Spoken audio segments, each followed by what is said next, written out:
This is actually an announcement that is long overdue. This is years overdue to make sure that Canadians who, quite frankly, take great pride in our coastal environments along coast to coast to coast, people who live, play, and work on our oceans need to know that we are providing them world-class protection, safety, and response capacities. This is a long overdue investment that we made. I have always talked about how important it is to protect our environment, to protect our world for future generations, and this is something that we committed to and something that we are doing. We know that to build a strong economy, we need to protect the environment at the same time. And to protect the environment, we need to continue to build a strong and forward-looking economy.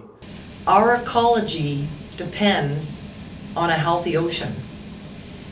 So that's why we've worked so hard in our province to define what world leading looks like. We've identified the gaps. We've had intensive discussions over the years with this government and the government previous to make sure that they understand what it is that we think we need in this province. And I'm really gratified to say that the federal response that we saw today addresses the gaps that we've identified.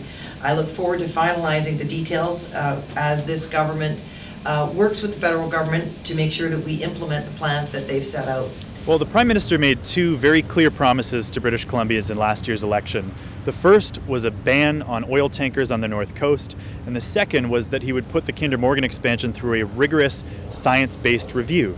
That hasn't happened, so we're still waiting on both of those major promises, and I think that if the Prime Minister proceeds to approve the Kinder Morgan expansion without fulfilling those election promises, the backlash in BC is going to be intense. The federal government has basically been putting the plan in place to approve Kinder Morgan, and clearly this announcement is supposed to be part of that, part of buying the political cover to be able to massively expand oil tanker traffic on the BC coast. Unfortunately, they're doing that without first going through a rigorous science-based review or fulfilling their promise to ban oil tankers on the north coast of BC. So I think what we're being asked to accept is a trade-off, basically, and it's something that British Columbian voters are going to be very disappointed in if the Prime Minister proceeds with an approval of Kinder Morgan without first fulfilling his election promises.